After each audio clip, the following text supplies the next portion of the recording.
আমার ভাইয়েরা, আল্লাহ রাব্বুল আলামিন এক নাম্বার হলো তওবাকারীকে ভালোবাসেন। আল্লাহ রাব্বুল আলামিন তওবা যখন বান্দা করে, তওবা যদি কবুল হয়ে যায়, একটা আশার কথা শোনায় দেয়, আশার বাণী শোনায় দিচ্ছি। যদি কোনো বান্দার তওবা যদি কবুল হয়ে যায়, তার আগের জীবনে কোনো গুনাহ থাকে না। আত-তাইবু মিনাজ যামবি কামান লা যামবা লাহ, সহিহ হাদিস। যার তওবা কবুল হবে তার আগে কোনো গুনাহ থাকবে না। আল্লাহ রাব্বুল আলামিন যখন কোরআনটা প্রথম নাজিল করেন, নাজিলের সময় আল্লাহ রাব্বুল আলামিন যখন রাসূলকে উপহার দিচ্ছেন আয়াতগুলো, নবীজি মুখস্থ করার জন্য বারবার চেষ্টা চালাচ্ছিলেন, বারবার জিহবা ওড়াচ্ছেন। আল্লাহ রাব্বুল আলামিন বলেন, লা তুহাররিক বিহি লিসানাকা লিতাআজালা বিহি। হে রাসূল, আপনি আপনার জিহবাকে বারবার ওড়াবেন না, আমি আল্লাহ নিজে আপনার সিনার মধ্যে 30 পারা কোরআন তুলে দেব। জোরে বলি সুবহানাল্লাহ। কি করি ভাব রাখার দরকার নেই। আমার ভাইরা, একটু মনোযোগ দিয়ে শোনার চেষ্টা করবেন। যে কোরআনটা আল্লাহ রাব্বুল আলামিন 1500 বছর আগে নাজিল করলেন, আজ পর্যন্ত, শুধু নয় কিয়ামত পর্যন্ত যদি কেউ চেষ্টা করে, এর মধ্যে চুল পরিমাণ কোনো ভুল কেউ প্রমাণ করতে পারবে? কেউ কি প্রমাণ করতে পারবে? এমন কি আপনার বিশ্বাস হয় নাকি? কেউ পারবে? কেউ পেরেছে? সম্ভব? কোরআন তার যিনি আকাশ বানিয়েছেন, কোরআন তার যিনি সূর্য বানিয়েছেন, কোরআন তার কাছ থেকে এসেছে যিনি 7 সমুদ্রের মালিক। জোরে বলেন সুবহানাল্লাহ। আমি পৃথিবীর বহু দেশ সফর করেছি, অনেক মখলুক দেখেছি, অনেক সৃষ্টি বিচিত্রতা দেখেছি, সৌন্দর্য দেখেছি। আমার কাছে সবচাইতে আশ্চর্য মনে হয় হলো এই কোরআনকে। এর চাইতে আশ্চর্য কিতাব পৃথিবীতে আর দ্বিতীয়টা নাই। জোরে বলেন সুবহানাল্লাহ। এটা অত্যাশ্চর্য একটা কিতাব। আপনি কি চান এর মধ্যে? সব আছে, আল্লাহ কোনো কিছু বাদ রাখেননি। সম্মানিত ভাইয়েরা, সেই কালামে হাকিম থেকে কিছু কথা আমি বলতে চাচ্ছি। আমাকে সময় দেওয়া যাবে তো? এশার নামাজ যে হলো না, হবে তো? সবচেয়ে সময় কম না বেশি? কোন ওয়াক্তের নামাজের সময় বেশি বলেন? এশা। কোনো টেনশন নাই। আমি বলেছিলাম, মাহফিল কর্তৃপক্ষের 2 জনকে বলেছিলাম যে আমি যখনই আসি এশার সালাতটা আমরা শেষে আদায় করব। আমি প্যারেড ময়দান চট্টগ্রামের যে মাহফিলটা হয়, আল্লামা সাইদ রাহেমাহুল্লাহ করতেন, এটা গত বছর আল্লাহ পাক আমাকে দিয়ে শুরু করেছেন। তো ওখানে একদম এশার নামাজ হয় 10টায় অথবা 9টায়, মানে মাহফিল শেষ, আলোচনা শেষ, এরপরেই এশার নামাজ সেখানে শুরু হয়ে যায়। তো যাই হোক, আজকে হয়তো একটু ভিন্নতার কারণে উনিও বুঝতে পারেন নাই, একটু মিসআন্ডারস্ট্যান্ডিং হয়েছে। মানুষ আসতেছে ধীরে ধীরে, এই মাঠ ভরে যাবে। জোরে বলি ইনশাআল্লাহ, জোরে বলি ইনশাআল্লাহ। নামাজ হবে তো না? এই কথাটা বলতে হবে একটু আমাকে। নামাজ হবে কিনা? নামাজ পড়বেন তো সবাই? যে আল্লাহ যেন কবুল করেন। জোরে বলি আমিন। আমি কেন বললাম জানেন? ওয়াজ শুনতে খুব মজা পায় হুজুর, ওয়াজ শুনতে শুনতে খুব মজা পায় হুজুর, কিন্তু ওজুর পানি খুব ঠান্ডা। ওজুর পানি কি ঠান্ডা? আমার বন্ধুগণ, গোটা কালামকে যদি আমরা শর্ট করে নিয়ে আসি, আর যদি বলি কোরআন তুমি বলে দাও তো তোমার মূল বক্তব্যটা কি? তোমার মূল বক্তব্য তোমার কি? তুমি একটু বলে দাও। আল্লাহ রাব্বুল আলামিন সুন্দর করে বলছেন, ইয়া আইয়ুহান নাসু উবুদু রাব্বাকুমুল্লাযী খালাকাকুম ওয়াল্লাযীনা মিন ক্বাবলিকুম লাআল্লাকুম তাত্তাকুন। জোরে বলুন আল্লাহু আকবার। হে মানব মণ্ডলী, তোমরা সেই মহান রবের গোলামি করো যে মহান রব তোমাদেরকে সৃষ্টি করেছেন। শুধু তোমাদেরকে সৃষ্টি করেন নাই, তোমার পূর্বের সকল মানুষকে সৃষ্টি করেছেন। জোরে বলি সুবহানাল্লাহ। তাহলে গোটা কোরআনের মূল বক্তব্য হচ্ছে, এই পৃথিবীতে আমার আপনার দায়িত্ব হচ্ছে কারো গোলামি না করে কারো গোলামি করা। কাউকে খুশি করার আগে কাকে খুশি করা? কারো প্রিয় পাত্র হওয়ার আগে কার প্রিয় পাত্র হওয়া? আল্লাহ। গোটা পৃথিবী আপনার ক্ষতি করতে চায়, 800 কোটি মানুষ আপনার বিরুদ্ধে, 2 শতাধিক রাষ্ট্র আপনার বিরুদ্ধে, কিন্তু আল্লাহ আপনার পক্ষে, আপনি বিজয়ী। গোটা পৃথিবী আপনার পক্ষে, সব মানুষ আপনার পক্ষে কাজ করতে চায়, কিন্তু আল্লাহ আপনার বিপক্ষে, আপনি পরাজিত, আপনি পরাজিত। এই জন্য সব অফিস ম্যানেজ করার আগে আগে যার অফিস ম্যানেজ করতে হবে, কার অফিস? আসতে বলবেন না, কার অফিস? অনেকে বলে, জানো আমি কিন্তু অমক মন্ত্রীর নাম্বারটা আমার কাছে আছে, বলে না, অমকের পিএস এর সাথে আমার খুব ভালো কানেকশন, আরে অমক এসপি, ডিআইজি, অমক এমপি, মন্ত্রী তো আমার একদম হাতের কাছের মানুষ। জানো অনেক বিশাল ব্যাপার না। এই দুনিয়ার যা কিছু আপনি শক্তি ক্ষমতা যা দেখতে পাচ্ছেন সব ঠুনকো কাঁচের মতো শেষ হয়ে যাবে, কিন্তু যে অফিস কোনোদিন ধ্বংস হবে না, যে কার্যালয় কোনোদিন পুরাতন হবে না, যার ক্ষমতা কোনোদিন কমবে না, চুল পরিমাণ কমবে না, তিনি কে? আল্লাহ। আসতে বলবেন না, তিনি কে? অতএব সেই অফিসকে আগে আমরা সন্তুষ্ট করব। আল্লাহ পাক বলছেন, তুমি কি জানো যেদিন কোনো ছায়া থাকবে না আরশ আজিমের ছায়া ছাড়া, সে আরশ আজিমের ছায়ায় আমি আমার পছন্দের 7 ধরনের ব্যক্তিকে আমি জায়গা করে দেব। যেরকম সুবহানাল্লাহ। আমরা কি সে আল্লাহর প্রিয় পাত্র হব না ইনশাআল্লাহ? ইনশাআল্লাহ। সবার আগে আমরা সন্তুষ্ট করব কাকে? আমরা সবার আগে প্রিয় বান্দা হব কার? আল্লাহ। তো আল্লাহ সবাইকে ভালোবাসেন না। আল্লাহ ভালোবাসেন কাদেরকে? আমি এই তালিকাটা আজকে দিয়েই আমি আলোচনা শেষ করব। আল্লাহ সবাইকে ভালোবাসেন না, আল্লাহ ভালোবাসেন 8 শ্রেণীকে। কয় শ্রেণীকে বলেন তো? 8 শ্রেণী। 8 শ্রেণীকে আল্লাহ পাক ভালোবাসেন। একটু মনোযোগ দিয়ে কথাগুলো আমরা শুনবো, কারণ আমরা যদি আল্লাহর সুনজরে আসি, আমরা যদি আল্লাহর যদি একটু নেক নজরে আসি, আমাদের কোনো ভয় আছে বলেন তো? আমাদের কোনো লস আছে? অতএব আমরা আগে আল্লাহর সুনজরে যেন আসতে পারি, এজন্য আল্লাহ কাদেরকে ভালোবাসেন কোরআনে কারীমের দৃষ্টিতে আমি 8টা পয়েন্টে 8টা গুণ যাদের মধ্যে থাকবে আল্লাহ তাআলা তাদেরকে ভালোবাসবেন। আমি একটা একটা করে বলছি। আমাকে সময় দেওয়া যাচ্ছে তো ইনশাআল্লাহ? আল্লাহ কবুল করুন, জোরে বলি আমিন।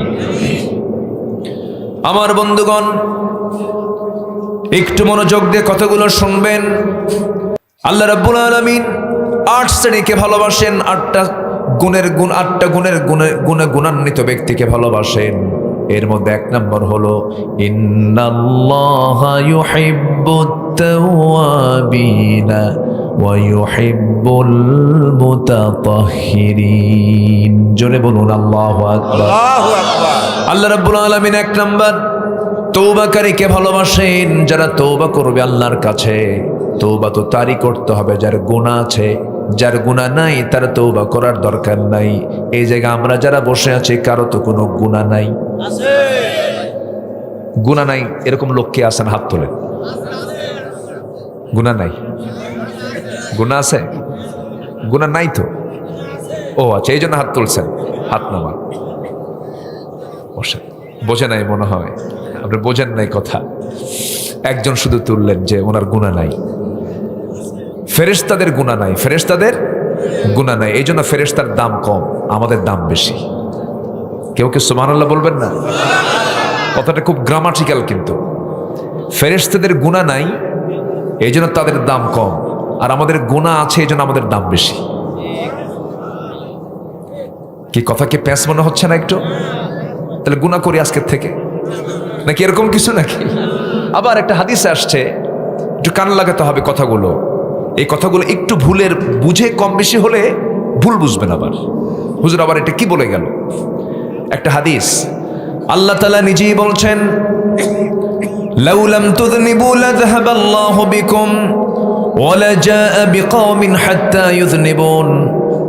ও দুনিয়ার মানুষ, তোমরা যদি গুনাহ না করো, গুনাহ না যদি করতে পারো, তাহলে আমি তোমাদেরকে দুনিয়া থেকে মিটায় দেব, বের করে দিয়া।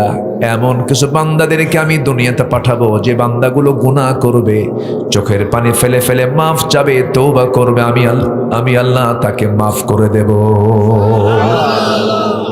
তাহলে আজকে থেকে আমরা গুনাহ শুরু করি, গুনাহ কান্দে। ঠিক আছে না? হ্যাঁ, একটু কান লাগান। তাহলে বান্দার গুনাহ হবেই, বান্দার গুনাহ কি হবেই। এই জন্য আল্লাহ তাআলা বলছেন, কিন্তু বান্দা ইচ্ছা করে কোনো গুনাহ করা যাবে না। হঠাৎ করে তুমি কোনো গুনাহ করে ফেলেছ, চোখের পানি ফেলে ফেলে মাফ চেয়ে নাও, তওবা করো। তুমি কি জানো বান্দা, তোমার চোখের পানি 7 সমুদ্রের পানি দিয়ে জাহান্নাম নিববে না, কিন্তু তোমার চোখের পানি শুধুমাত্র যদি আল্লাহর ভয়ে হয়ে থাকে, আল্লাহ রাব্বুল আলামিন 1 ফোঁটা চোখের পানি দিয়ে 7টা জাহান্নাম নিভাইয়া দিবে। জোরে বলি সুবহানাল্লাহ। আমরা কাঁদবো কার কাছে? গুনাহ যদি নাই হয় কান্না আসবে?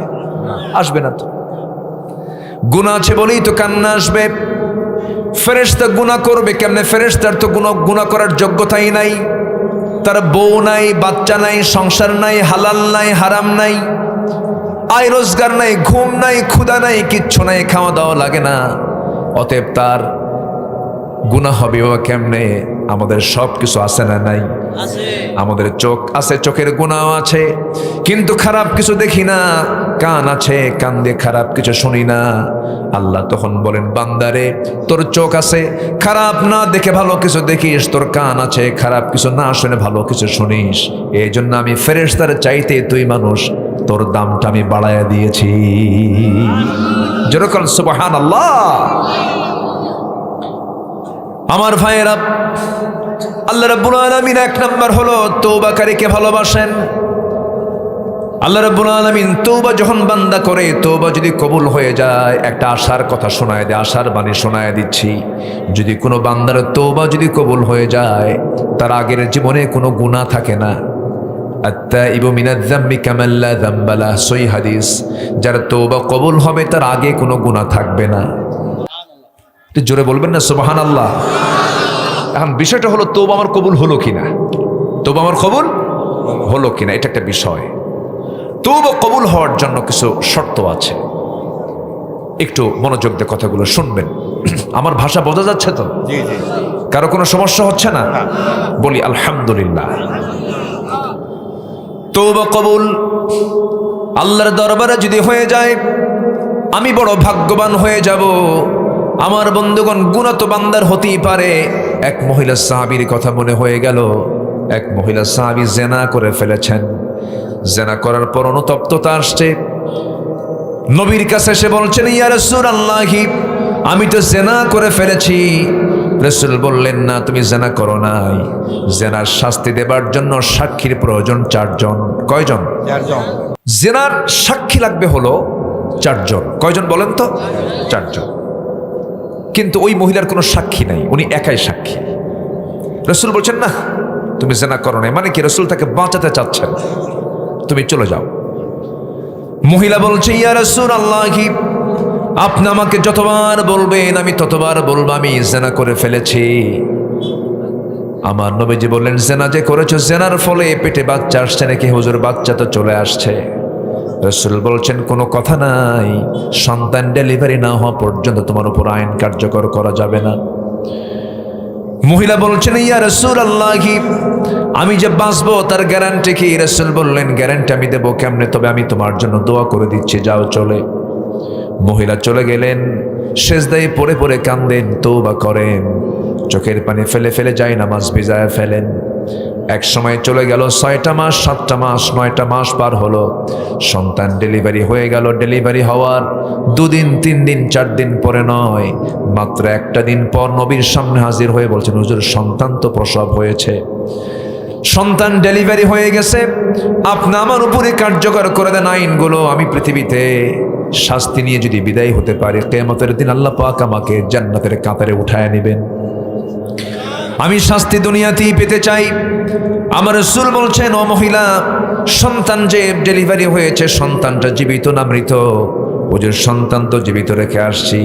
রাসূল বলছেন, হাউলাইনি কামিলাইন, সন্তানকে তোমার অবশ্যই দুধ পান করাতে হবে, নচেত সন্তান মারা যাবে। মহিলা বলছে, হুজুর, এত লম্বা সময় কেমন করে করব যদি মরে যায়? রাসূল বলছেন, আমি তোমার জন্য দোয়া করে দিচ্ছি, চলে যাও। মহিলা চলে গেলেন, সন্তানকে দুধ পান করালেন। 6 মাসের মাথায় সন্তানকে টোটালি দুধ বন্ধ করে সন্তানটাকে কোলে করে নিয়ে অন্য খাবারের প্র্যাকটিস গড়ে তুলে নবীর কাছে সে বলছে, হুজুর সন্তান দুধ খাওয়া ছেড়ে দিয়েছে, সন্তানের আমার বুকের দুধের কোনো প্রয়োজন হবে না, সন্তান আমাকে ছাড়া এই পৃথিবীতে বাঁচতে পারবে, হুজুর দয়া করে দেরি করবেন না, আপনি আমার উপর আজকার ফেরত দিবেন না, আইনটা কার্যকর করে দেন। এই যে সন্তান দেখেন, আমার নবীজি হাতটা গায়ে দিলেন, সন্তানটা কোলে নিলেন, এরপরে বলছেন সাহাবীরা এই যে সন্তান আমার হাতে দেখতে পাচ্ছ, এই সন্তানের লালন পালনের দায়িত্ব যে বান্দা গ্রহণ করবে, আমি রাসূল এবং ওই ব্যক্তি জান্নাতের মধ্যে 2 নখের দূরত্ব অবস্থান করব। এই কথা বলার সঙ্গে সঙ্গে কয়েকজন সাহাবী দৌড় মেরে চলে আসলেন, একজনের কোলে সন্তানটা তুলে দিলেন। আমার রাসূল বলছেন, ও সাহাবীরা উন্মুক্ত মরু প্রান্তরে মহিলাকে নিয়ে যাও, বুক পর্যন্ত পুঁতে রেখে পাথর মেরে শেষ করে দাও। বিধানটা কার? আসতে কবেন না, বিধানটা কার? আমি আল্লাহকে বেশি ভালোবাসি না আল্লাহ আমাকে বেশি ভালোবাসেন? বলেন না ভাই, বলেন, একটু বলেন। আমি আল্লাহকে বেশি ভালোবাসি, আল্লাহ আমাকে? সে আল্লাহ বলছেন তাকে পাথর মেরে শেষ করে দাও। বুঝতে হবে কথাগুলো, কারণ জেনাটা এমন একটা গুনার নাম। জেনা মানে হলো ভাইরাস, জেনা মানে হলো নতুন রোগ সৃষ্টি হয়ে যাওয়া, জেনা মানে হলো সমাজে মহামারী আকার ধারণ করা।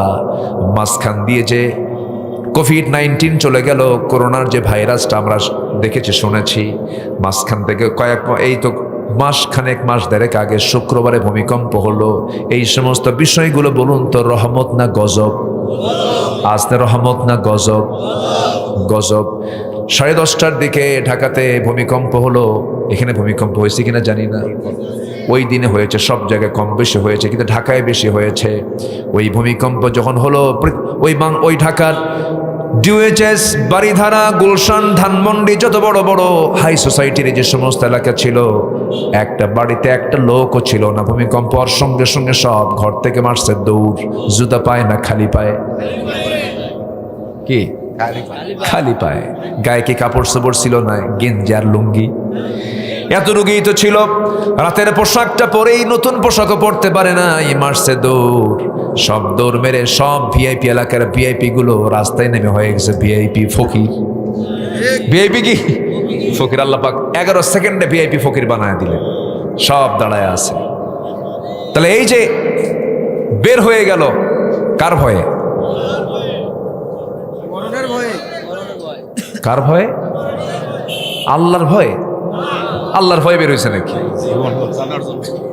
মরার ভয়, মরার ভয়, মরবো না। ইমানদার মরণকে কখনো ভয় পেতে পারে না, কারণ জান্নাতটা কি মরার আগে পাবো না পরে পাবো? পরে। তাহলে হিসাবটা জান্নাতের হিসাবে আমরা জান্নাত কখন পাচ্ছি? মরার আগে না মরার পরে? তাহলে মরাকে ভয় করলে কি জান্নাত পাওয়া যাবে? তাহলে আসল ঘর তো পড়ে আছে মরার পরে, তো মরা নিয়ে এত টেনশন কেন? বিষয়টা হচ্ছে এটা, মেন্টালি সেট আপ করতে হবে। আমার স্থায়ী আবাসনটা কোথায়, এটাকে আমাকে মাথায় নিতে হবে, তাহলে সব ঠিক হয়। আমার স্থায়ী আবাসন দুনিয়া না জান্নাত? আচ্ছা, দুনিয়া না জান্নাত? এখানে জাহান্নামে যেতে চান কে? হাত তোলেন। কেউ আছেন? জাহান্নামে যাবেন কেউ আছেন? না। জাহান্নামে যাওয়ার লোক কিন্তু একটাও নাই, কিন্তু নামাজ পড়ার লোকও খুঁজে পাওয়া যায় না। আচ্ছা বলুন তো, কল্লা না কাল্লা, কাল্লা গাড়ি কাম সারছে, কাল্লাই গাড়ে না, গাড়িতে কাল্লা পাওয়া গেছে এই জন্য। ও, গাড়িতে কাল্লা পাওয়া গেছে এই জন্য। তাহলে আপনি গাড়েন টারেন না কিছু তো নাকি? আচ্ছা ঠিক আছে, মাশাআল্লাহ, ভালো। পানির ব্যবস্থা করতে যায় কাল্লাটা পাওয়া গেছে। ইতিহাসটা আপনি তাহলে জানেন? জি আলহামদুলিল্লাহ। যাক, ওটার কাল্লা গাড়ির তফসির আমরা না শুনি, আমরা মূল জায়গায় যাই। আচ্ছা, কাল্লা গাড়ির মসজিদের ফজরের মুসল্লি, ভালো। আমি অনেক খুশি হয়েছি যে ফজর এবং এশার জামাতে আপনাদের সবচেয়ে মুসল্লি বেশি হয়, এটা ভালো। আমি এটা একটা দৃষ্টান্ত পেলাম। কিন্তু গোটা দেশের জরিপ যদি আপনি করেন, সবচেয়ে কম মুসল্লি কোন ওয়াক্তে? ফজরে। মানুষ বেশি থাকে কোন ওয়াক্তে বাড়িতে? ফজরে। ফজরই বেশি থাকে মানুষ বাড়িতে, ঘুমায়। আমার বন্ধুগণ, এই সমস্ত চিন্তা তো মানুষের মরার চিন্তা নয়। 10:30টার দিকে ভূমিকম্পর ভয়ে মরা থেকে বাঁচার জন্য মারল দৌড়, কিন্তু মরা থেকে বাঁচার জন্য তার দৌড় মারা লাগতো না যদি ফজরের সময় আল্লাহর ভয়ে সে যদি মসজিদের দিকে চলে যেত। এই যে নতুন নতুন রোগ হচ্ছে, এগুলো অবাধ বিচরণ জেনার জন্য হচ্ছে। আমার ভাইয়েরা, ওই মহিলার ব্যাপারে রাসূল যে সিদ্ধান্ত নিলেন, এটা তো আমার নবীর সিদ্ধান্ত নয়, এটা হচ্ছে আমার আল্লাহ তাআলার সিদ্ধান্ত। তাকে পাথর মেরে শেষ করে দাও। লোকজন সব ডাকা হলো, লোকজনের সামনে গোটা এলাকাকে জানায় দিয়া মহিলাকে যখন রাসূল বলছেন মহিলাকে নিয়ে যাও উন্মুক্ত মরুপ্রান্তরে, বুক পর্যন্ত পুঁতে রেখে তাকে পাথর মেরে শেষ করে দাও। যখন পাথর মারা হচ্ছিল এমন সময় সাইয়েদনা আলী তাদের মাঝে ছিলেন, তিনি পাথর মারতেছিলেন। রাসূলকে বলছেন হুজুর, আমি যখন তাকে পাথর মারছিলাম তার শরীর থেকে ফিঙ্কি দিয়ে কয়েক ফোঁটা নাপাক রক্ত আমার গায়ে এসে লাগছিল, আমার হাতে এসে লাগছিল। রাসূল বলছেন আলী, তুমি কোন মহিলার রক্তকে নাপাক রক্ত বলো? তুমি কি জানো ওই মহিলার রক্ত জমিনে স্পর্শ করার পূর্বে মহান রব্বুল আলামিন তাকে জান্নাতের মেহমান বানায় নিয়েছে।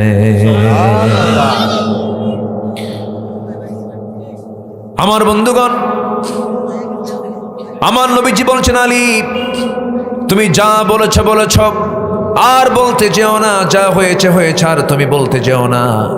মহিলার জানাজার আয়োজন করো।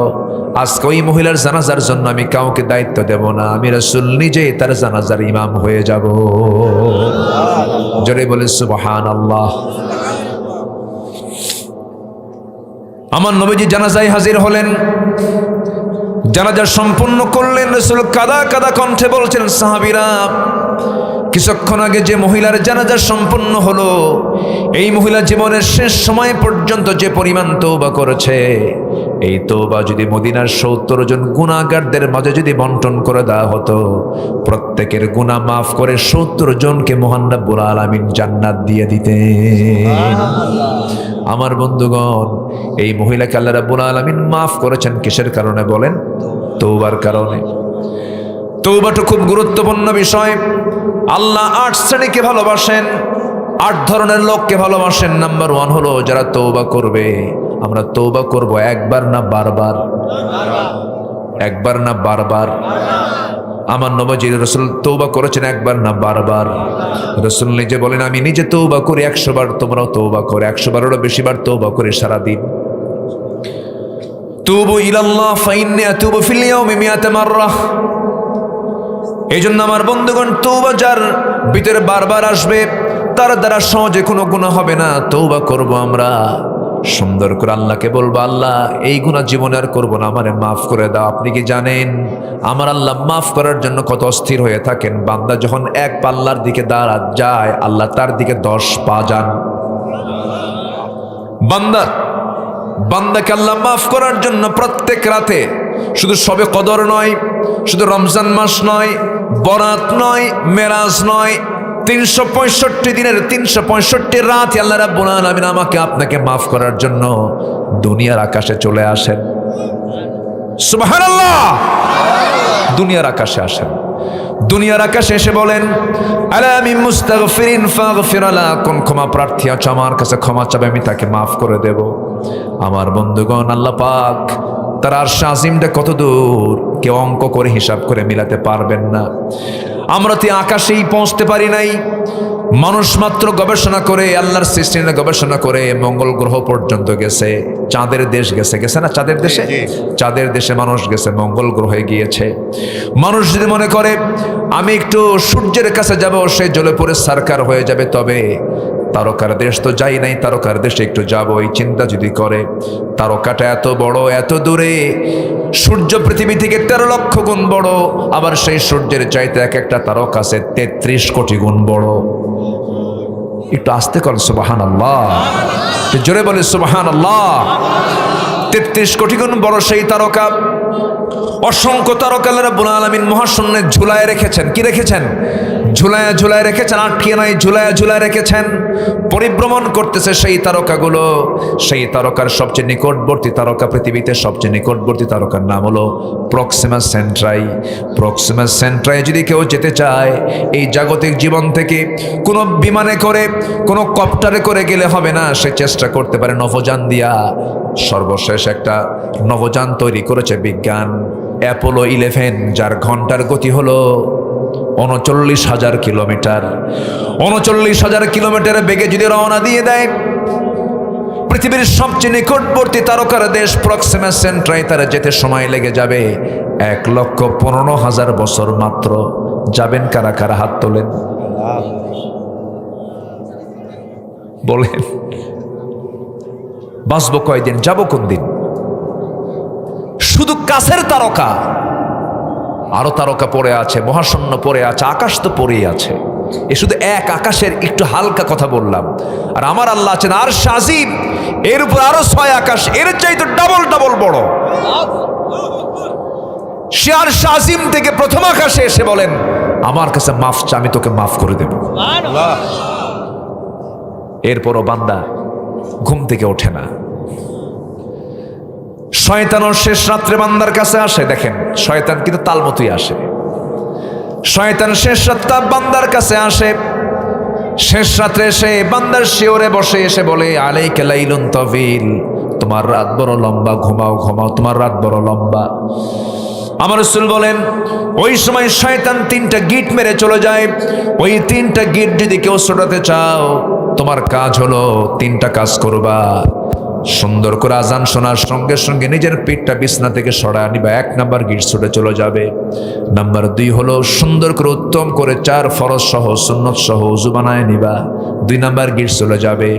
সুন্দর করে হেঁটে হেঁটে মসজিদের দিকে রওনা করবে, নামাজ শেষ করবে। 3 নাম্বার গিট ছুটে চলে গেল। 24 ঘন্টা শয়তান তোমার কাছে আসার সাহস পাবে না। জোরে বলি আল্লাহু আকবার। আমরা সবাই কাকে ভালোবাসবো বলেন?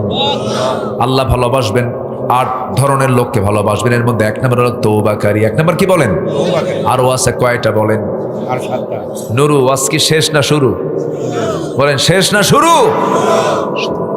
আলহামদুলিল্লাহ, আমি খুব খুশি যে আপনারা সন্ধ্যার মধ্যে এত লোক হাজির হয়ে গেছেন। আল্লাহর মেহেরবানি, বলি আলহামদুলিল্লাহ। আমি আরো খুশি হয়েছি, কাল্লাগাড়ির ফজরের সালাত এবং এশার সালাত সবচেয়ে বড় হয়। এটা একটা প্রশংসার দাবি রাখে। এই গ্রাম একটা আদর্শ গ্রাম বলা যায়। অধিকাংশ মসজিদে ফজরের মুসল্লি পাওয়া যায় 2 থেকে 3 জন, 4 জন, বড় জোর 5 জন ম্যাক্সিমাম। তাও বুড়া চাচাগুলো আসে। যখন বলা হয়, চাচা আপনি ফজরের নামাজে এত কষ্ট করে আসছেন, কষ্ট হয় নাকি বাবা? বুড়ি নাই তো, বুড়ি থাকলে আমিও আসতাম না। বাস্তব নাই, মুসল্লি নাই। আমার বন্ধুগণ, নাম্বার 2 চলে আসি। সময়টা কম, এশার নামাজ তো হয়নি আমাদের।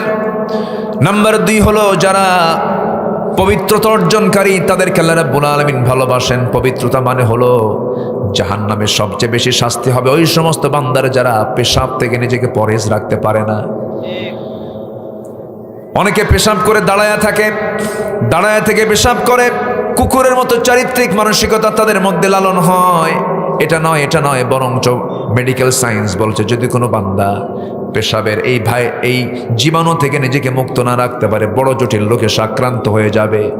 আমার বন্ধুগণ, এইরকম নাপাকি থেকে আমরা দূরে থাকব। এরপরে ফরজ গোসলের বিষয়টা অত্যন্ত গুরুত্বপূর্ণ।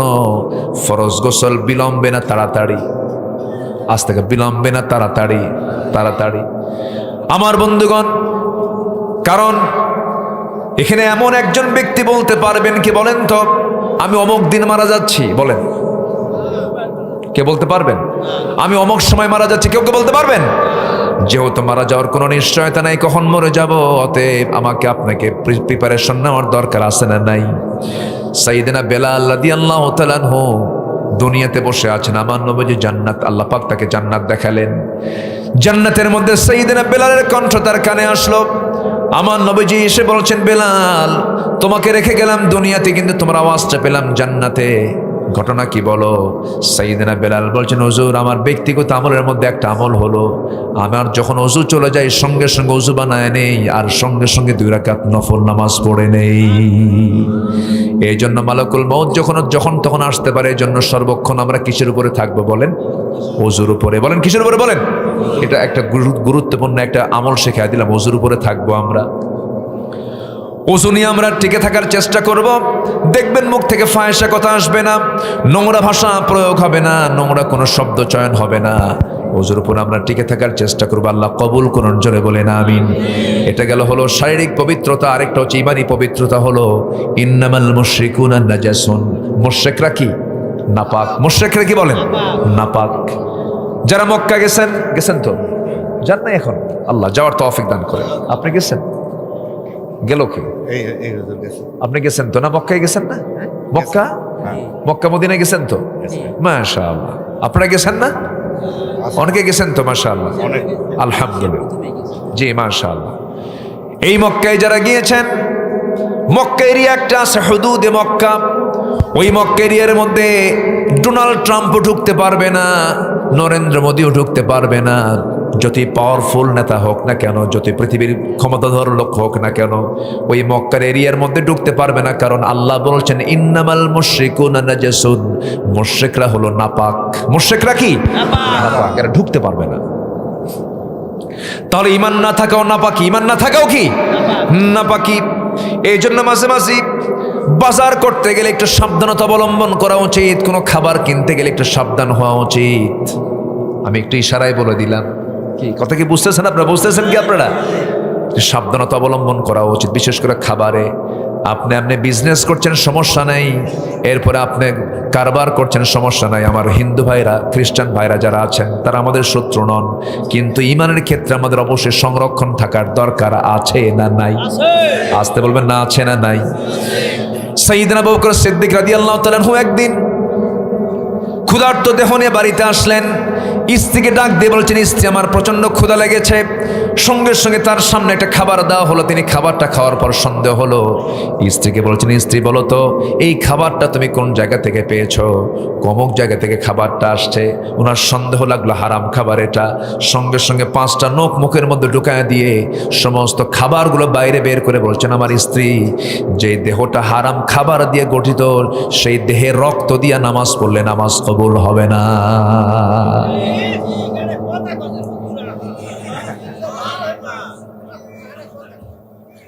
এটা আমার কথা না বাবাজি, বলেছেন মুহাম্মদ সাল্লাল্লাহু আলাইহি ওয়াসাল্লাম। দুপচাচা আদমদিগির ভাষা, দুপচাচা আদমদিগির ভাষা যে এত সুন্দর মায়া। আপনাদের ভাষার মধ্যে খুব মায়া আছে, এত সুন্দর টান দেন, মধ্যে মুত্তাসিল, মধ্যে মুনফাসিল, সবকিছু আছে। মাশাআল্লাহ, বলি আলহামদুলিল্লাহ। বহুদিন আগে নোয়াখালী এক মাহফিল ছিল আমার, নোয়াখালী। তো আমাকে বলল, হুজুর গোটা দেশেই তো কথা বলেন, তো আমরা নোয়াখালী, আরা নোয়াখালীর মানুষ,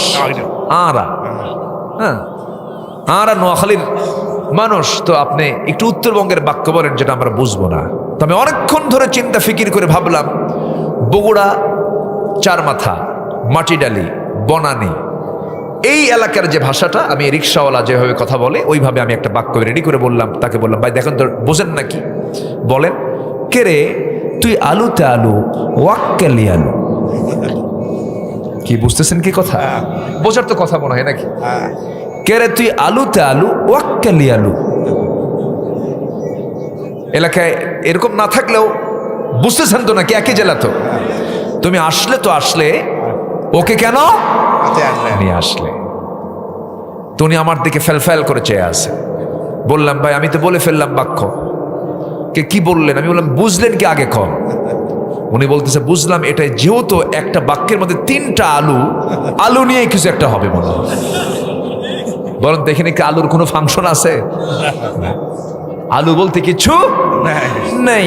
এই হলো ভাষা। সব ভাষার মধ্যে হাসা আছে। কি আছে? হাসা আছে।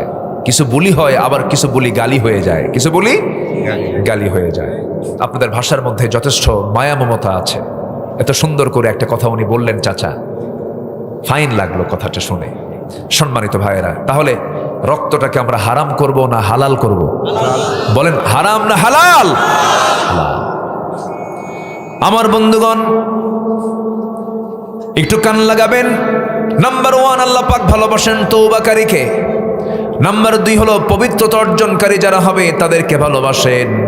এবার নাম্বার 3-এ চলে আসেন, কাকে ভালোবাসেন? আল্লাহ রাব্বুল আলামিন ইন্নাল্লাহা ইউহিব্বুল্লাযীনা ইউকাতিলুনা ফী সাবিলিহি সাফফান কাআন্নাহুম বুনয়ানুম মারসুস।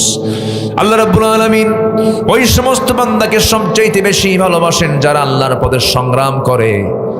তারা পারস্পরিক সীসাডালা প্রাচীরের মতো কাতারবদ্ধ হয়ে তারা সংগ্রাম করে আল্লাহর পথে। আল্লাহ তাদেরকে দারুণ ভালোবাসেন। আমার বন্ধুগণ, মুনাফিককে চেনা যায় নামাজে না জিহাদে? বলেন বলেন বলেন। মুনাফিককে চেনা যায় নামাজে না জিহাদে? নামাজে মুনাফিক অংশগ্রহণ করতে পারে, নামাজ পড়তে কোনো বাধা নাই, কিন্তু আপনি জিহাদের ময়দানে সবাইকে পাবেন না, কারণ সেই জায়গায় রক্ত দেওয়ার সম্ভাবনা থাকতে পারে, জীবন চলে যেতে পারে। দেখেন না, অনেক নেতা আছে এরকম বক্তব্য দেয়, যত রক্ত লাগে দেব, প্রয়োজনে লোক পাঠাবো, আমি যাব না। আছে না নাই? আচ্ছা আমার বন্ধুগণ, আল্লাহ রাব্বুল আলামিন বলছেন আমি তাদেরকে খুব ভালোবাসি যারা আমার পথে সংগ্রাম করে, যারা সীসাঢালা প্রাচীরের মতো যারা যুদ্ধে অংশগ্রহণ করে, আমি তাদেরকে দারুণ ভালোবাসি। সাহাবে কেরামদের জীবনের দিকে তাকান, কি তাদের কোনো জীবনের মায়া ছিল না, তাদের সারা জীবনের চাওয়া ছিল আল্লাহ যেন আমাকে শহীদ হিসেবে কবুল করেন। তারই অংশ হিসাবে অনেক সাহাবী হাসতে হাসতে দুনিয়া থেকে বিদায় নিয়েছেন। আমার বন্ধুগণ, উহুদ যুদ্ধের প্রেক্ষাপট সবার জানা আছে, বদর যুদ্ধের কথা সবার জানা আছে। বদর যুদ্ধের ময়দানে উবাইদ ইবনুল জাররাহ নামে একজন সাহাবী যুদ্ধে অংশগ্রহণ করলেন। বদর যুদ্ধ তেমন একটা যুদ্ধের নাম যে যুদ্ধে বাবা আসছে এক পক্ষ নিয়ে, ছেলে আসছে আরেক পক্ষ নিয়ে, ভাই আসছে এক পক্ষ নিয়ে আর ভাই আসছে আরেক পক্ষ নিয়ে, ভাই ভাইয়ের যুদ্ধ, বাপ বেটা যুদ্ধ, আত্মীয় যুদ্ধ, রক্ত যুদ্ধ। আমার নবীজি বদর যুদ্ধের দিন সকালবেলা বলছেন, সাহাবীরা যুদ্ধের ময়দানে গিয়ে তোমরা কেউ কারো বাপকে পাবে, কেউ কারো ভাইকে পাবে, কেউ কারো নিজের আপনজনকে পেয়ে যাবে, শ্বশুরকে পাবে, জামাইকে পাবে, তোমরা কি লড়াই করতে পারবে নাকি? সঙ্গে সঙ্গে সাহাবে কেরাম বলছেন, ইয়া রাসূলুল্লাহ, আল্লাহর কসম করে বলি আমরা আল্লাহ এবং রাসূলকে জীবনের সকল কিছুর চাইতে আপনাকে বেশি ভালোবাসি। কোনো চিন্তা নাই, কোনো টেনশন নাই, ইয়া রাসূলুল্লাহ, ইয়া হাবিবাল্লাহ, কোনো চিন্তা করবেন না, আমরা আছি। যুদ্ধের ময়দানে উবাইদা যুদ্ধ চালাচ্ছিলেন। এমন সময় দেখা গেল উবাইদা নিজের জন্মদানকারী বাপকে সামনে পেলেন। সামনে পাওয়ার সঙ্গে সঙ্গেই মনে করলেন, আরে এই বাবা আমাকে কোলে পিঠে মানুষ করেছেন, কেমন করে আঘাত করি। সঙ্গে সঙ্গে পরে ভাবলেন, আমার জন্মদানকারী বাপ হতে পারে, কিন্তু সে তো নবীর দুশ্মন, আল্লাহর দুশ্মন হয়ে যুদ্ধে আসছে। আজকে আমি যদি তাকে বাপ মনে করে ছেড়ে দেই, কিয়ামতের দিন আল্লাহ পাক আমাকে আসামির কাঠগড়ায় দাঁড় করাবেন। বাপকে বাপ না মনে করে, শিরকের প্রতীক মনে করে তরবারি আবার কষমুক্ত করে গর্দান বরাবর হাঁকায়া দিলেন, মস্তকটা ছিটকে পড়ে গেল। সঙ্গে সঙ্গে দুনিয়া থেকে বিদায় হয়ে গেল, বাপ সন্তানের হাতে দুনিয়া থেকে নিহত হয়ে গেছে। বদর যুদ্ধের পরে মুসলমানদের বিজয়ের পর সবার মুখে আনন্দ থাকলেও উবাইদার মুখে হাসি নাই। রাসূল বলছেন, উবাইদা হাসো না কেন? হুজুর, আমার বাপ আজকে দুনিয়া থেকে বিদায় নিয়েছে। সাহাবে কেরামকে রাসূল বলছেন, কারা বিদায় করেছে বলো? হুজুর, উবাইদা নিজে তার বাপকে আঘাত করেছে। আমার নবী বুকের সঙ্গে জড়িয়ে ধরে বলছে, উবাইদা আজকে তোমার জন্য আল্লাহর জান্নাত ওয়াজিব হয়ে গেছে। জোরে কোন সুবহানাল্লাহ, আরো জোরে কোন সুবহানাল্লাহ। আমার বন্ধুগণ, শাহাদাতের তামান্না সবার হৃদয়ে থাকতে হবে, শহীদি চেতনা সবার হৃদয়ে থাকতে হবে। আমার বন্ধুগণ, ওমরে ফারুকের নাম সবাই শুনছেন তো নাকি? ওমরে ফারুকের নাম সবাই শোনেন না? কয় নাম্বার খলিফা বলেন? 2 নাম্বার খলিফা। বহুদিন আগে এক মাহফিলে বললাম, ওমর ফারুককে চিনেন কে? সামনে থেকে ছোট্ট একটা ছেলে দাঁড়ায় বলে, হুজুর আমি চিনি। কে? আমাদের বাড়ির দোতলায় ভাড়া থাকে। বললাম, তাই? তুমি ফার্স্ট হয়ে গেছো, তুমি যা জানছো তো উত্তর দিয়ে দিছো, ভালো। এই ওমর কিন্তু ভাড়ায় থাকা ওমর না।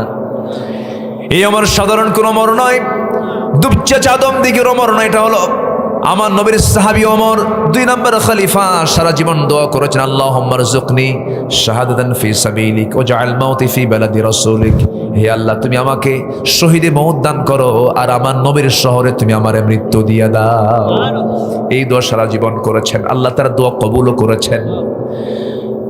ফজর নামাজে দাঁড়ায় গেছেন। কিসের নামাজ? ফজর নামাজে দাঁড়ায় গেছেন। প্রথম রাকাত পড়েছেন, দ্বিতীয় রাকাতের রুকুতে যখন যাবেন, এক জালেম এসে তার ডান পাশে দিয়ে ঢুকে তার ডান পেটের ভিতরে, ডান সাইডে পেটের মধ্যে বিষাক্ত ছুরি ঢুকায় দিয়েছে। রক্তাক্ত হয়ে পড়লেন, তবুও তিনি কাতর হন নাই। ওই অবস্থায় তিনি সেজদায় যখন যাচ্ছিলেন, আবার সেই চাকুটা বের করে, বিষাক্ত চাকুটা তল পেটে মেরে দিয়েছে। তল পেটে মারার সঙ্গে সঙ্গে পেটের কিছু অংশ নাড়িভুড়ি বাইরে বের হয়ে আসছে। সাইয়েদনা ওমর ফারুক রাদিয়াল্লাহু আনহুর মুখে কোনো কান্না নাই, মুস্কি মুস্কি হাসি মারতেছে না, হারে আমি কত বড় ভাগ্যবান, আমাকে কোনো মুসলমান আঘাত করে নাই, আমাকে আঘাত করেছে একজন অগ্নি উপাসক, আমি নিশ্চিত শহীদের মর্যাদা পেয়ে যাচ্ছি। যেরকম সুবহানাল্লাহ। তিনি যে সারা জীবন দোয়া করেছেন, সেই দোয়ার বাস্তবতায় চলে যাচ্ছেন। রক্তাক্ত অবস্থায় তিনি পড়ে গেলেন, সেন্সলেস হয়ে গেলেন। ফজর নামাজ আর পড়া হলো না। আমার বন্ধুগণ, চিন্তা করে দেখেন তারা কত বড় আল্লাহওয়ালা ছিলেন। আল্লাহর জিকিরকে 1 সেকেন্ডের জন্য বাদ দেন না, আল্লাহকে বাদ দেন, আল্লাহকে মোহাব্বত করা বাদ দেন নাই। সেন্স যখন ফিরে আসলো, সেন্স ফিরে আসার সঙ্গে সঙ্গেই ছেলে আব্দুল্লাহকে ডাক দিয়ে বলছে, আব্দুল্লাহ এদিকে আয়, আমার জন্য একটু পানি আনো তো। ছেলে ভাবছে মনে হয় আমার আব্বা পানির জন্য ছটফট করছেন, পানি নিয়ে আসছে পান করার জন্য। তিনি বলছেন, তুমি কিসের পানি আমাকে দিতে চাও? আমার তো ফজর নামাজ হয় নাই। সুবহানাল্লাহ। আমার কি নামাজ হয় নাই? ফজর নামাজটা হয় নাই। নারী ভুরি বের হয়ে গেছে, কিন্তু ফজর নামাজ হয় নাই। কি পেরেশানি! কার ভালোবাসা!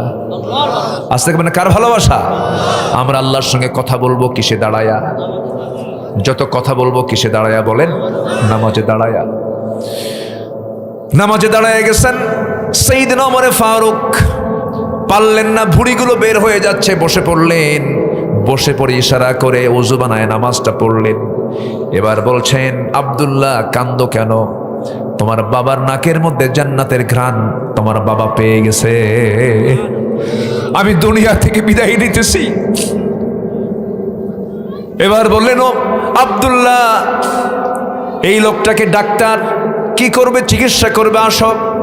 চিকিৎসককে সামনে বসায় দিলেন, চিকিৎসা করো। তার সামনে এক গ্লাস দুধের গ্লাস দেওয়া হলো। দুধের গ্লাসটা হাতের মধ্যে নিলেন, বিসমিল্লাহ বলে তিনি পান করলেন। কিন্তু পেটের মধ্যে দুধ থাকলো না, সব নাড়িভুড়ি দিয়ে নিচ দিয়ে বের হয়ে গেল।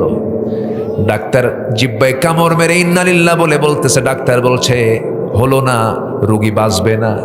ওমর ফারুক খুশি হয়ে বলছেন, ও ডাক্তার, আমিও জানি আমি বাঁচবো না, কারণ নাকের মধ্যে ঘ্রাণ পাচ্ছি। তুমি চলে যাও। ডাক্তারকে ফেরত দিয়ে দিলেন। ডাক্তার হেঁটে যায়। এবার তার হাঁটা দেখতেছেন ওমর ফারুক, দেখেন তার পাজামাটা গিরার নিচে চলে গেছে। এবার ডাকতেছেন, এই ডাক্তার এইদিকে আসো, তুমি আমাকে চিকিৎসা করতে আসছো, তুমি কি জাহান্নাম যেতে চাও নাকি? না, তোমার পাজামার কাপড় কেন গিরার নিচে? আল্লাহ তাআলা কিয়ামতের দিন ওই বান্দার দিকে তাকাবেন না যে বান্দার পাজামার কাপড়টা গিরার নিচে থেকে যায়। আল্লাহু আকবার বলেন। কি আখিরাতের চিন্তা তাদের মধ্যে ছিল, তাদের চিন্তাই হলো জান্নাত কেমনে পাবো। আল্লাহু আকবার। এবার বলছেন, আব্দুল্লাহ, মরার সময় তোমার হয়ে গেছে, আমাকে কোথায় দাফন করবা জানি না, কিন্তু আমার বড় শখ আব্দুল্লাহ রে, আমার নবীর পাশে যেন আমি ঘুমাতে পারি। কিন্তু জায়গা তো আয়েশার, আম্মা জান আয়েশার জায়গা আমি কেমন করে যাব? আয়েশা তো সে জায়গায় ঘুমাতে চায়। আমি তো রক্তাক্ত অবস্থায় পড়ে থাকলাম, দুনিয়া থেকে বিদায় নেবা। আব্দুল্লাহ, তুমি আমার হয়ে একটু যাও তো, শেষবারের মতো একটু আম্মা জান আয়েশাকে বলো, আমার সালাম জানায় বলো, আমি তার কাছ থেকে জায়গাটা ভিক্ষা চাই, জায়গাটা যেন আমাকে দেয়, আমি নবীর সঙ্গে ঘুমাতে চাই। যে বলতেছে, আমি আমিরুল মুমিনিন আমাকে পাঠিয়েছেন, আব্বা জান আমাকে পাঠিয়েছেন, যদি আপনি আপনার জায়গাটা দিতেন আমার আব্বা খুব প্রশান্তি পেতেন। তার বন্ধু আবু বকর নবীর পাশে ঘুমাচ্ছেন, সেই বন্ধুর পাশে আমার আব্বা ওমর ফারুক ঘুমাতে চান। আম্মা জান আয়েশা সিদ্দিকা কেঁদে কেঁদে বলছেন, ও আব্দুল্লাহ ইবনে ওমর, ওমরের মতো মানুষ অর্ধ দুনিয়ার শাসন করতে এমন একজন দামি মানুষ আমার কাছে একটা জিনিস দাবি করছে, আমি কেমন কৃপণ হতে পারি নাকি আমি আমার জায়গাটা আমি ওমরে ফারুককে দান করে দিলাম। নবীর পাশে কয়জন শুয়ে আছে? দুইজন, একজন আবু বকর, আরেকজনকে বলেন ওমরে ফারুক রাদিয়াল্লাহু তাআলা আনহু। আল্লাহ পাক সবাইকে যাওয়ার তৌফিক দান করুন। মাস তিনেক আগে সর্বশেষ গিয়েছিলাম। আমার রাসূল বলেছেন, মা বাইনা বাইতি ওয়া মিম্বারি রাওদাতুম মিন রিয়াদিল জান্নাহ। আমার ঘর এবং আমার কবর, আমার ঘর এবং আমার মিম্বার, এর মাঝের যে অংশটুকু এটা হলো জান্নাতের টুকরা। সুবহানাল্লাহ বলেন। কিসের টুকরা বলেন? জান্নাতের টুকরা। রাসূল এটাকে জান্নাতের টুকরা বলেছেন। ওই জায়গায় সবাই যেতে চায়, পৃথিবীর সব মানুষ যেতে চায়। আমি রাত 3টার দিকে রওনা করলাম, ভিতরে ঢুকে পড়লাম। ভিতরে ঢুকে বেশিক্ষণ থাকতে দেয় না, 10 মিনিট বড় জোর বের করে দেয়। সুরা যাও যাও যাও, খালি ঠেলে বের হয়ে যাও। আমি ভিতরে ঢুকেই লক্ষ্য করে দেখলাম আমার দেশের কিছু প্রবাসী ওই দেশে চাকরি করে, চাকরি বাকরি করে, নাজাফা পরিচ্ছন্ন কর্মী। আমাকে দেখেই 8 থেকে 10 জন দৌড় মেরে আমার কাছে জড়ায় ধরলো, হুজুর আপনি আসছেন, মক্কায় মদিনায় আসছেন। খুব খুশি হলাম। বললাম, খুশি তো হয়েছো, ভালো কথা। আমার একটা কাম করো, কি? আমি একটু ফজর পর্যন্ত এই জায়গায় থাকতে চাই, আমার একটা টাইম বাড়ায়া দাও। ওই জায়গায় দায়িত্বশীল একজন থাকে, প্রশাসনিক কর্মকর্তা। ওই প্রশাসনিক কর্মকর্তার কাছে এই প্রবাসী লোকগুলো চলে গেছে, যে বলতেছে এমন বলছে, আমি তো এমন কিছু না, আমার ব্যাপারে এমন পাম মারছে। আমার দেশের মানুষ কিছু না পারলেও অন্তত তেল মারতে পারে, ঠিক আছে না? এমন তেল মারছে। প্রশাসনিক কর্মকর্তা দৌড় মেরে এসে আমাকে বলে, হুজুর চলেন, প্রথম কাতারে বসেন। আলহামদুলিল্লাহ, আমাকে টেনে নিয়ে গিয়ে রাওদাতুম মিন রিয়াদিল জান্নাহ, নবীর কবরের পাশেই প্রথম যে কাতারের প্রথম যে বসার জায়গা, সেখানে আমাকে বসায় দিল। আমার বাম পাশে 3 হাত থেকে 4 হাত দূরেই আমার নবীর কবর, রাসূল শুয়ে আছেন।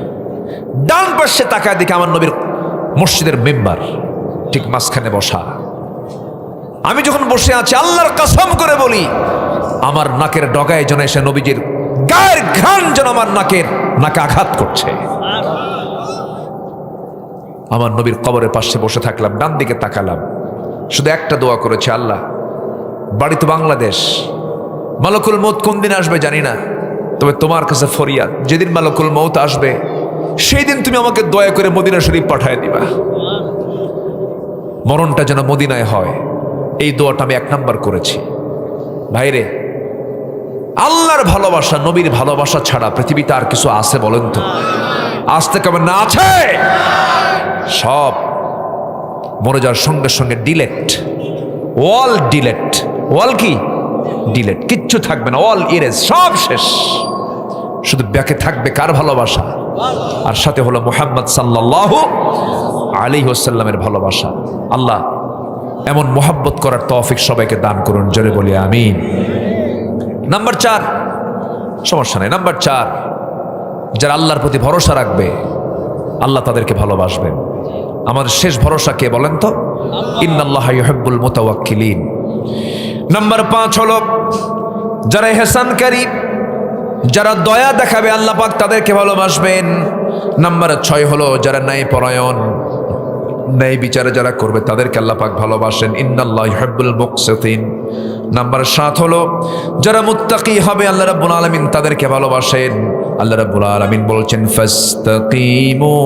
ফাস্তাকিমু লাহুম ইন্নাল্লাহা ইউহিব্বুল মুত্তাকিন। জোরে বলুন আল্লাহু আকবার।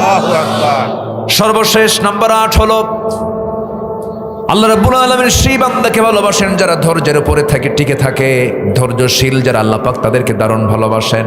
আল্লাহ রাব্বুল আলামিন বলছেন, ওয়া কাআইম মিন নাবিয়্যিন কাতালা মাআহু রিব্বিয়ুনা কাসীর ফামা ওয়াহানু লিমা আসাবাহুম ফি সাবিলিল্লাহ ওয়া মা দাউফু ওয়া মাস্তাকানু ওয়াল্লাহু ইউহিব্বুস সাবিরিন। জোরে বলুন আল্লাহু আকবার।